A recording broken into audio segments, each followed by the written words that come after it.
First contact and fatal curiosity. The vastness of space held many secrets, but none quite as surprising as the species that called themselves humans. The Galactic Federation had existed for over 10,000 cycles, uniting the most advanced civilizations across 3 spiral arms of the Milky Way. They had encountered hundreds of species, categorized thousands of worlds, and established protocols for everything from first contact to planetary annexation. In their collective experience, spanning millennia, they had never been truly surprised, until they met humanity. It began, as these things often do, with arrogance. Another oxygen breather, senior analyst Zivkar said with a dismissive wave of his upper appendages. His scales shimmered under the holographic display, showing Earth's position in the galactic map. Third planet from an unremarkable G-type star. Nothing we haven't seen 1,000 times before. High Commander Etiva nodded in agreement, her crystalline exoskeleton catching the light as she moved. The Federation Exploratory Council had gathered to discuss the routine categorization of yet another emerging species. The humans had only just begun to explore their solar system, sending primitive probes to neighboring planets and establishing a small base on their lone satellite. Their technological development is progressing at standard rates, continued Zivkar, scrolling through the assessment data. They've harnessed nuclear energy, developed rudimentary space travel capabilities, and show signs of approaching unified global governance. Recommendation: Standard Observation Protocol, Category 3. Approved, Etiva said without hesitation. Category 3 meant minimal monitoring, a probe in their system, occasional flyby, and re-evaluation in approximately 50 cycles. The Federation had bigger concerns than babysitting yet another planet of soft-skinned bipeds fumbling their way toward the stars. That should have been the end of it. But fate, in her infinite wisdom, had other plans. 3 cycles later, the Federation scout ship Distant Whisper detected an anomaly at the edge of Earth's solar system. A vessel, unmistakably of human origin, had ventured far beyond their previously established range of operations. It appears to be a science vessel, reported Captain Nisk of the Distant Whisper, designated the Artemis. Preliminary scans show minimal weaponry, life support for approximately 100 crew members, and primitive faster-than-light drive capabilities. Commander Etiva frowned at the report. They weren't expected to achieve FTL for at least another century. Curious. Permission to conduct a detailed scan. Captain Nisk requested through the quantum relay. Their shields are rudimentary.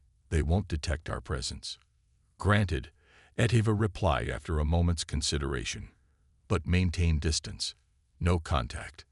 In the cold void beyond Neptune's orbit, the cloaked Federation vessel approached the human ship. The Artemis was an ungainly thing by Federation standards, all sharp angles and exposed components, lacking the elegant biomechanical designs preferred by most advanced species. It drifted through space with apparent purpose, sensors extended, seemingly conducting research on the Kuiper Belt objects. Captain Nisk watched through the view screen as his science officer directed the scanner beams toward the human vessel. Commencing deep scan now. What happened next would be debated in Federation archives for centuries to come. The scan penetrated the Artemis outer hull, mapping its internal structures, analyzing its technology, assessing its capabilities. Standard procedure. Routine. Until the scan reached the ship's core, and suddenly, it wasn't. Captain. The science officer's voice pitched upward in alarm. These readings can't be right. Nisk moved swiftly to the scanner station, peering at the holographic display. Explain. The power signature. It's off the charts. This isn't a primitive FTL drive. It's quantum displacement technology. And these aren't science labs. They're weapons systems disguised as research stations. This vessel has enough firepower to... A communication alert interrupted the officer's report. The human ship was hailing them. Impossible, Nisk whispered. We're cloaked. Yet there it was, a direct transmission, cutting through their supposedly impenetrable stealth field as if it were nothing more than a thin mist. Federation vessel. A calm human voice spoke in perfect galactic standard, a language the Federation had never shared with Earth. You have conducted an invasive scan of a United Earth Defense Force vessel without permission. This constitutes an act of aggression under Earth Space Protocol. The bridge of the distant whisper fell silent. How did they detect us? The tactical officer finally asked, voice barely above a whisper. Nisk ignored the question, focusing instead on the far more troubling implications of what their scan had revealed. This was no science vessel. This was a warship disguised as a civilian craft, a wolf in sheep's clothing, as the humans might say. Open a channel, he commanded. Human vessel. Nisk spoke carefully. This is Captain Nisk of the Galactic Federation scout ship Distant Whisper. We apologize for the intrusion. Our scan was routine procedure for cataloging new species' technological capabilities. A moment passed before the response came. Captain Nisk, this is Commander Elena Vasquez of the UEDF Artemis. Your routine procedure activated several of our defensive systems. I suggest you withdraw to a distance of at least 1 astronomical unit immediately. The tactical officer's console suddenly erupted with alerts. Captain, the human vessel is powering weapons systems. Energy readings are. This can't be right. What is it? Nisk demanded. They're charging weapons that could vaporize us 10 times over. The officer replied, voice trembling. Nisk felt his blood run cold. This couldn't be happening. Earth was supposed to be a Category 3 civilization. Primitive, unthreatening, centuries away from being a galactic player. Yet here they were, facing a human warship with technology that rivaled or exceeded their own. Commander Vasquez, Nisk tried again, fighting to keep his voice steady. There appears to be a misunderstanding. The Galactic Federation comes in peace. We have been observing Earth for some time and... We know, Vasquez interrupted. We've been aware of your probes for decades. We've been studying you as much as you've been studying us, Captain. The difference is, we respected your boundaries. Nisk's mind raced. This changed everything. If humans had this level of technology, had been aware of the Federation all along, and had chosen to hide their true capabilities, what else were they hiding? Withdrawing to requested distance, Nisk finally said, we mean no harm.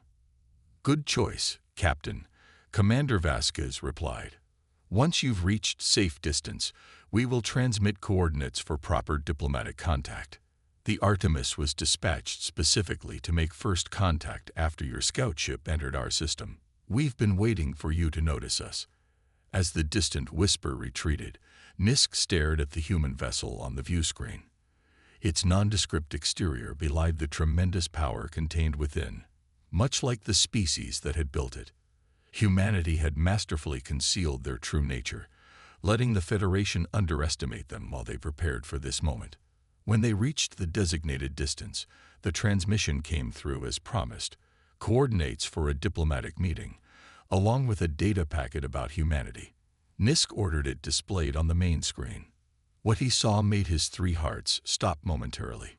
The data showed human military capabilities, fleets of ships similar to the Artemis but larger, weapon systems that defied Federation understanding, defensive technologies that rendered most Federation offensive capabilities obsolete.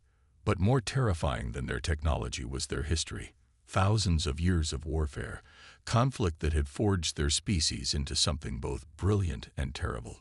Send everything to High Command, Nisk ordered, his voice hollow. Priority Alpha. As the transmission began, he couldn't tear his eyes from the last image in the human data packet, a simple emblem representing Earth's unified military forces. Below it, in galactic standard, was a phrase that sent shivers through his exoskeleton. We come in peace, but we are prepared for war. Choose wisely. High Commander Eteva received the transmission while presiding over a routine council meeting. By the time she finished reviewing the data, Her crystalline exoskeleton had paled to an ashen white. "Emergency session," she announced, interrupting a trade delegation from the Proxima systems. "All non-essential personnel, clear the chamber." As the confused delegates filed out, Etiva called her most trusted advisors to her side. "We have encountered something unprecedented," she told them, transferring the human data packet to their personal terminals. "A species that has been watching us from the shadows, building power we never detected." "How is this possible?" asked Counselor Terram, a gaseous entity contained within an environmental suit. "Our categorization protocols are infallible." "Apparently not," Etiva replied grimly. "Humanity has been deliberately projecting an image of technological inferiority while developing in secret. The question is why." "Isn't it obvious?" said Zivkar, who had joined them from the analysis division. "They've studied our history. They know what happens to species that appear threatening before they're ready to defend themselves." "And now?" asked Terram. Etiva stared at the diplomatic coordinates the humans had provided. "Now we prepare to meet them properly. Assemble our finest diplomats. We need to understand exactly what we're dealing with." As the council members dispersed to carry out her orders, Etiva remained alone, contemplating the final message from the human commander. "We come in peace, but we are prepared for war. Choose wisely." The humans had thrown down a gauntlet, subtle but unmistakable. They were announcing their arrival on the galactic stage not with aggression, but with a clear message: underestimate us at your peril. And the Federation, for the first time in 1,000 years, was afraid. Humanity unleashed. The Federation diplomatic vessel Harmonious Accord approached the designated coordinates with extreme caution. It was the most advanced ship in their fleet, a testament to biomechanical engineering, with defensive capabilities that could withstand a small star going nova. Yet High Commander Etiva, standing on the bridge in her ceremonial armor, felt woefully unprepared. The coordinates had led them to a point in neutral space, equidistant between Earth's solar system and the nearest Federation outpost. As they dropped out of hyperspace, Etiva's breath caught in her throat. Waiting for them was not a single human vessel, but 7. The ships formed a perfect crescent formation, each vastly larger than the Artemis they had encountered days earlier. At the center floated a vessel unlike any the Federation had seen before, a massive structure of gleaming metal and pulsing energy fields, easily 20 times the size of the Harmonious Accord. "High Commander," the communications officer's voice trembled slightly. "We're being hailed by the central human vessel. They identify as the UEDF Prometheus, flagship of the United Earth Defense Force." Etiva straightened her posture, her crystalline exoskeleton catching the light from nearby stars.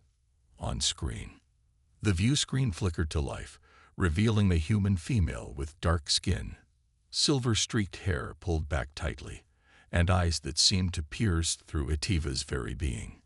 "High Commander Etiva of the Galactic Federation," the human spoke, her voice steady and authoritative. "I am Admiral Kira Okoro of the United Earth Defense Force. Welcome to our first official diplomatic contact."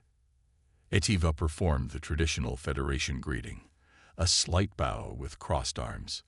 "Admiral Okoro, on behalf of the 517-member species of the Galactic Federation, I extend greetings to humanity." Admiral Okoro nodded. "We accept your greeting and offer peace in return. Permission to come aboard your vessel with a small diplomatic team. Or would you prefer to meet on the Prometheus?"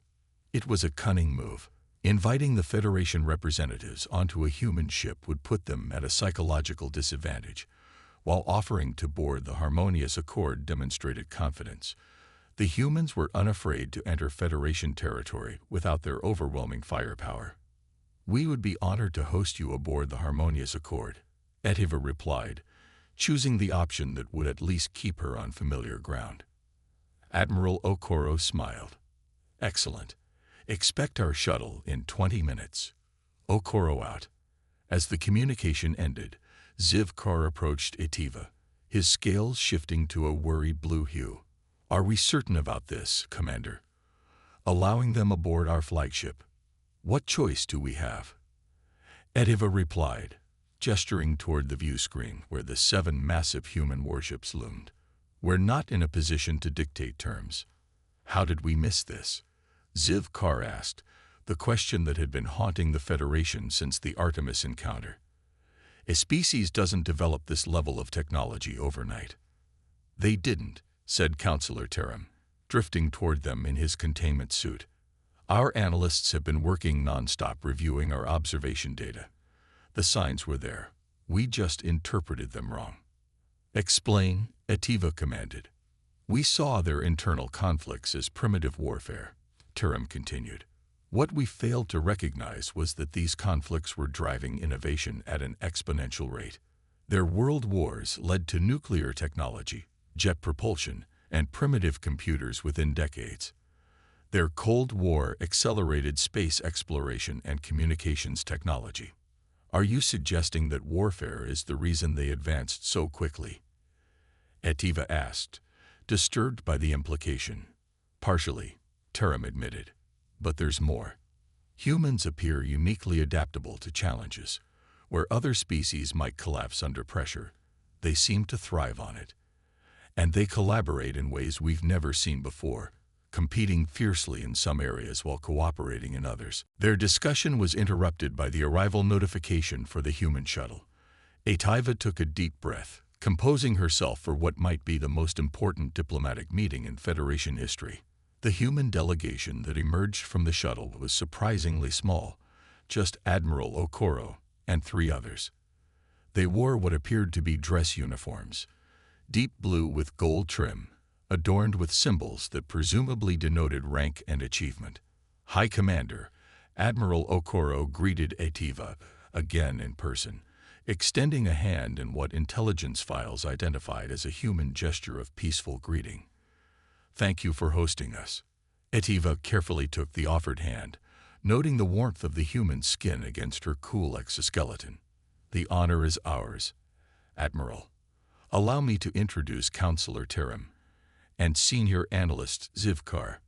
Okoro nodded to each before introducing her own team. My diplomatic officer, Dr. Elena Vasquez, whom you've already met through the Artemis encounter.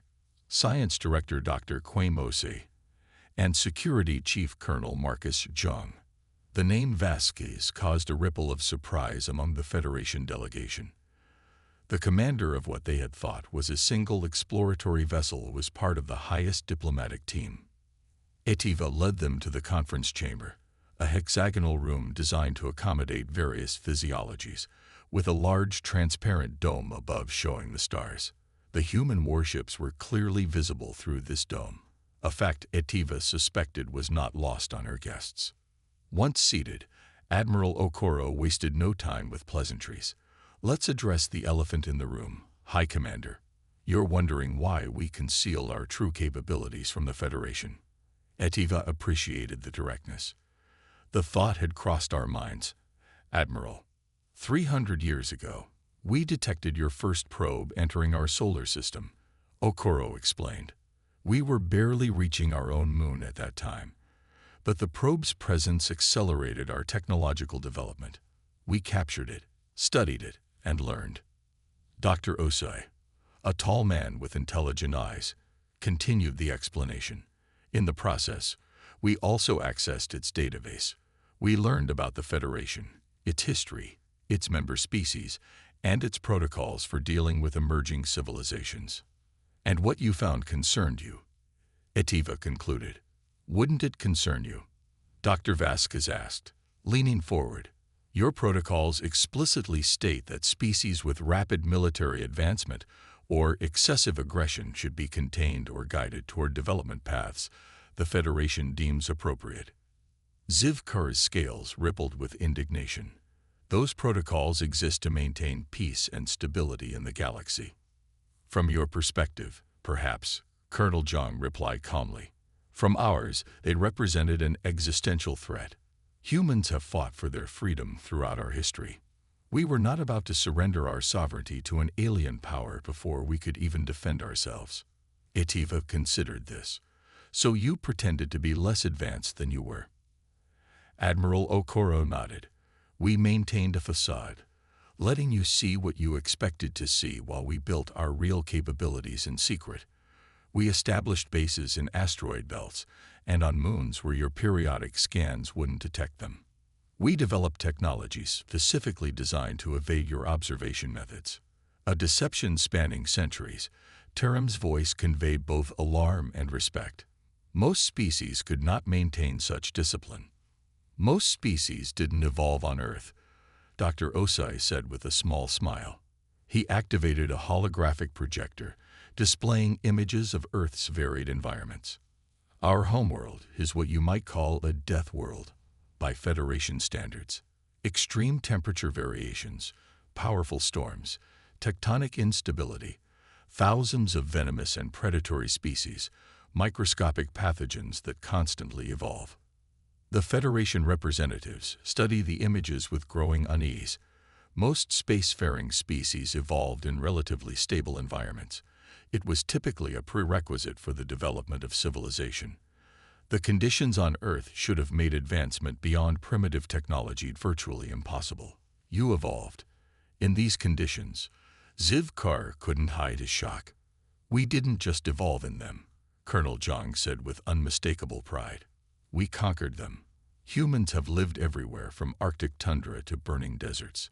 We've survived catastrophic climate shifts, pandemic diseases, and natural disasters that wiped out millions. Dr. Vasquez's expression softened slightly. What Colonel Zhang means is that adaptability is our greatest strength. Faced with challenges, humans don't just survive. We innovate. We find ways not just to endure harsh conditions, but to thrive in them. High Commander Etiva was beginning to understand. The Federation had categorized humanity based on their apparent technological level without considering the extraordinary resilience inherent in their species. It was a critical oversight. And now, she asked, why reveal yourselves now? Admiral Okoro's expression turned serious. Because we're ready to take our place in the galactic community, not as subjects or protectorates, but as equals. We've achieved technology that puts us on par with the Federation. We've unified our planet and expanded through our solar system. We're prepared to join the greater galactic civilization, but on our own terms. And those terms would be, Etiva asked carefully, recognition of Earth and all human colonies as sovereign territory, non-interference in our internal affairs, fair trade agreements, and a seat on the Federation Council with full voting rights. The demands were unprecedented. No species had ever joined the Federation with full council rights immediately. The normal process involved centuries of probationary status. That's not how things are done, Zivkar said, his tone somewhere between indignant and incredulous. It is now. Admiral Okoro replied calmly. She gestured toward the viewport where the human fleet hovered. We hope to join the Federation as peaceful partners, but make no mistake, we will not accept second-class status. Humanity has spent too long preparing for this moment to settle for less than full recognition of our sovereignty and capabilities. The implicit threat hung in the air between them. The humans weren't making military threats directly. They were too diplomatic for that. But the message was clear. Treat us as equals, or we become rivals. Etiva studied the human admiral, seeing something in her eyes that most Federation species lacked, a steely determination combined with absolute conviction. These humans had clawed their way up from a harsh world, survived their own destructive tendencies, unified their planet, and developed technology to rival the Federation's, all while maintaining the greatest deception in galactic history. They were either the most valuable allies the Federation could hope for, or the most dangerous adversaries they had ever faced. Your terms will need to be discussed by the full council, Etiva finally said. But speaking personally, I believe there is merit in what you propose. Humanity has certainly demonstrated exceptional capabilities. Admiral Okoro smiled. We understand. And to show our good faith, we've prepared a gift for the Federation. Dr. Osai activated his holographic projector again, this time displaying technical specifications for what appeared to be a revolutionary propulsion system. Our quantum displacement drive, more efficient than your current hyperspace technology by a factor of 10. Consider it a down payment on our future cooperation. Taram drifted closer to the hologram, his containment suit vibrating with excitement. This is extraordinary. The applications would revolutionize transportation throughout Federation space. We thought you might appreciate it, Admiral Okoro said with a knowing smile. We have much to offer each other, High Commander. Humanity doesn't come to the Federation empty-handed. As the meeting continued, they discussed logistics, timelines, and the protocols for introducing humanity to the wider Federation. But beneath the diplomatic language and technical discussions, a new understanding was forming. The galaxy had changed forever. 6 months later, Earth's formal induction into the Galactic Federation was celebrated across 500 worlds. The ceremony in the Grand Council chamber was broadcast to trillions of beings throughout the galaxy. High Commander Etiva herself placed the Federation emblem in Admiral Okoro's hands, officially recognizing humanity as the Federation's newest member. In her address to the Council, Admiral Okoro spoke words that would be remembered for generations. We come from a world that tried to kill us every day, where survival was never guaranteed. It made us strong. It made us adaptable. It made us innovative. And now, those qualities that helped us survive Earth will help us all build a stronger galaxy together. As the ceremony concluded, Zivkar approached Etiva, his scales now a contemplative purple. Do you think we made the right choice, accepting them as equals so quickly? Etiva watched as the human delegation mingled with representatives from across the galaxy, already forming alliances, exchanging ideas, building bridges between cultures that had never met before.